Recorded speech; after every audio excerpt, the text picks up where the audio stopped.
मराठमोळ्या मातीत जिजाबाईंच्या कुशीत शहाजींचे पुत्र ते बाळराजे जन्मले.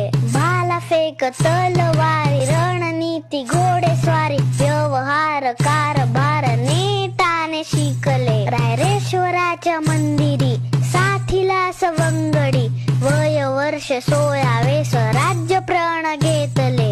रायगड सिंहगड राजगड विशाळगड मावळ्यांच्या साथीने कित्येक किल्ले जिंकले. मुघल असो व आदिलशाही वा असो निजामशाही गनिमी काव्याने त्यांनी शत्रूला नमविले. कल्याणकारी न्यायप्रिय आश्वासक राजे ते समानतेचे बीज हिरते मध्ये रुजविले. जिजाऊंचा शिवभाष छत्रपती जाहले सर्वस्व दैया